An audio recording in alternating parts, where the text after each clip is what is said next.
La rétractation consiste à revenir sur sa parole pour annuler un contrat qui vient d'être conclu sans avoir de raison précise, mais simplement parce que l'on a changé d'avis. Mais est-ce toujours possible?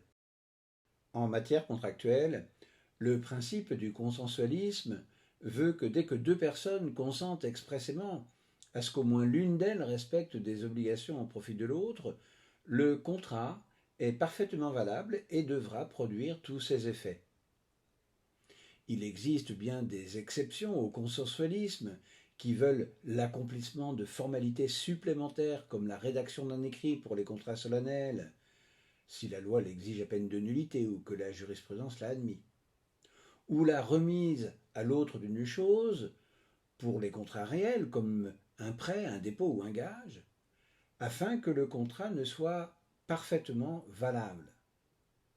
Mais la grande majorité des contrats sont bien consensuels. Et dès qu'un contrat est formé,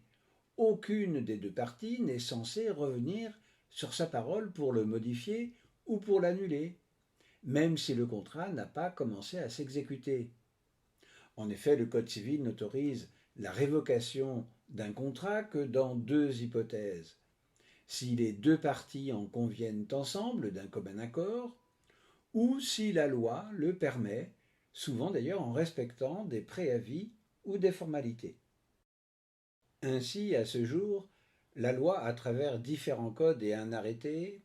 ne prévoit en réalité que 12 hypothèses de contrat pour lesquelles le non-professionnel peut revenir sur sa parole et annuler le contrat qu'il a conclu dans des délais variant de 48 heures à 15 jours calendaires. C'est le cas notamment pour les contrats conclus par démarchage hors établissement ou dans un établissement commercial, mais à la suite d'un démarchage personnalisé par courrier, mail ou téléphone.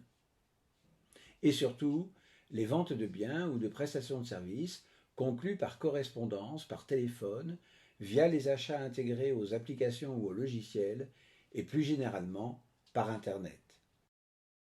Encore que cette dernière hypothèse comprend 14 exceptions prévues par le Code de la consommation. À compter de juin 2022, essentiellement les produits confectionnés sur mesure ou nettement personnalisés, les produits périssables rapidement, les produits qui, pour des raisons d'hygiène ou de santé, ne peuvent être retournés, comme les produits cosmétiques ou de parapharmacie, les revues et journaux, les médias ou logiciels sur support physique qui ont été décellés, ainsi que ceux qui sont vendus dématérialisés dès lors qu'ils ont été installés, et les prestations touristiques, d'hébergement, de restauration, de services de loisirs qui ont été réservés à une date précise, comme les événements sportifs ou culturels, ou encore les prestations de transport de personnes ou les visites guidées.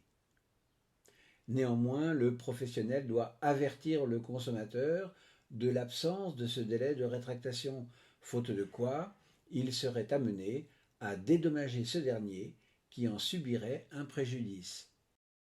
Ainsi, n'y a-t-il pas de rétractation dans un espace de vente traditionnel, comme on pourrait le croire, tant cette pratique semble admise. En effet, il n'y a alors aucun droit à rétractation prévu par la loi,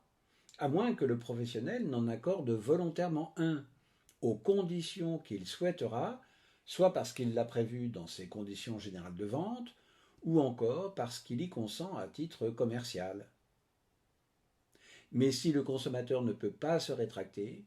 il pourra toujours disposer des hypothèses d'annulation de son contrat qui ne relèvent pas de la rétractation, mais qui sont fondées sur l'inexécution du contrat ou la non-conformité du produit ou du service délivré.